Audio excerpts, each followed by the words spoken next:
আপু আমারে 100 টাকার মালাই কেক দেন তো। জি ভাইয়া দিচ্ছি। আগে শুনতাম মালাই আইসক্রিম, এখন নাকি আপনারা কেকও বানান, এটা কি সত্যি নি? হ্যাঁ অবশ্যই সত্যি। মানে এই কেক কি আপনি নিজে বানাইছেন?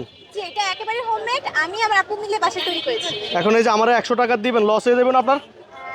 এখানে যেহেতু এভারেজে অনেকগুলো কেক আমরা একদিনে সেল করতে পারতেছি, ওখান থেকে লাভ লসের হিসাবটা আসে না। আচ্ছা দেন আমার 100 টাকা দেন, টাকা দিছি না, নিছেন জি টাকা ভাইয়া দিয়েছি। দেন আমার 100 টাকার। দর্শক, মালাই কেক খাওয়ার জন্য আগে আইসক্রিম খাইতাম, মালাই আইসক্রিম একবার খাইলে বারবার খাইতে মন চায়, আর এখন কেক খাইতেই চলে আসলাম আগারগাঁও। বৃষ্টি আপু, জি ভাইয়া। আচ্ছা এটা টোটালি মালাই আইসক্রিম না?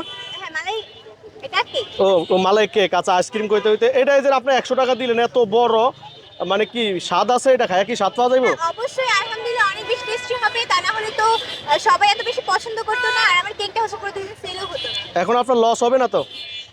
বললামই তো এভারেজে থেকে যাবে, লস হবে না। আচ্ছা দর্শক, মালাই আইসক্রিম খাওয়ার জন্য আগারগাঁও আসলাম। আপু, জি ভাইয়া। তো ভালো থাকেন, হ্যাঁ।